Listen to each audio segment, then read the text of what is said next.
महाभारत भारतीय महाकाव्य न केवल युद्ध और नीति का ग्रंथ है, बल्कि इसमें कई अद्भुत और कम सुनाई गई कहानियां भी छिपी हैं।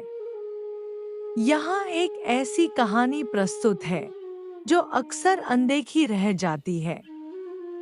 द्रुपद और द्रौपदी की कहानी। महाभारत की पृष्ठभूमि में द्रुपद, पंचाल का राजा, एक अत्यंत प्रभावशाली और ज्ञानी व्यक्ति था। उसने अपने मित्र दुर्योधन के साथ एक महायज्ञ करने का निर्णय लिया था, जिससे वह शक्तिशाली हो सके। द्रुपद की एक इच्छा थी कि वह एक महान योद्धा को प्राप्त करे, ताकि वह अपने राज्य को सुरक्षित रख सके। द्रुपद ने एक यज्ञ किया, जिसमें से अग्नि से एक पुत्री का जन्म हुआ, जिसे उन्होंने द्रौपदी नाम दिया। द्रौपदी का जन्म अद्वितीय था, क्योंकि वह केवल सुंदरता में ही नहीं, बल्कि बुद्धिमत्ता और शक्ति में भी अपार थी। द्रुपद ने सोचा कि द्रौपदी उसके राज्य की महिमा को बढ़ाएगी। द्रौपदी का स्वयंवर।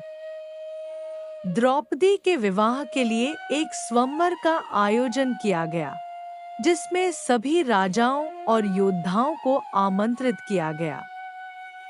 इस स्वयंवर में एक विशेष प्रतियोगिता रखी गई थी, जिसमें प्रतिभागियों को मछली की आंख पर तीर चलाना था। हालांकि अर्जुन, जो ब्रह्मचारी के रूप में आए थे, ने इस चुनौती को स्वीकार किया और सफलतापूर्वक द्रौपदी को जीत लिया। द्रौपदी का अपमान। द्रौपदी के साथ एक अनर्थ तब हुआ जब कौरवों ने एक बार द्रुपद के महल में द्रौपदी का अपमान किया।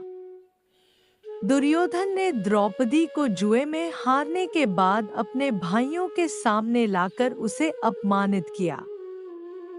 द्रौपदी ने इस अपमान का प्रतिरोध किया और भगवान कृष्ण ने उसकी रक्षा की। यह घटना महाभारत के युद्ध का मुख्य कारण बनी। द्रौपदी की भूमिका। द्रौपदी न केवल एक नारी के रूप में, बल्कि एक प्रेरक शक्ति के रूप में उभरी। वह पांडवों के साथ साथ उनके कर्तव्यों और धर्म की रक्षा के लिए हमेशा खड़ी रहीं। उनकी दृढ़ता और साहस ने कई बार पांडवों को कठिनाइयों से बाहर निकाला। अंत में, महाभारत में द्रौपदी का किरदार एक प्रतीक है। वह न केवल एक पत्नी थी, बल्कि एक साम्राज्ञी, एक योद्धा और एक बलिदानी भी थी। उनकी कहानी हमें सिखाती है कि कैसे एक नारी अपनी शक्ति और साहस के माध्यम से न केवल अपने, बल्कि समाज और धर्म की रक्षा कर सकती है। इस प्रकार, महाभारत की कहानियां सिर्फ युद्ध और राजनीति तक सीमित नहीं हैं।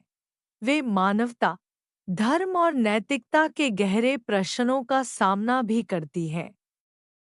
द्रौपदी की कहानी एक महत्वपूर्ण अध्याय है, जो हमें संघर्ष, साहस और नारी शक्ति का मूल्य बताती है।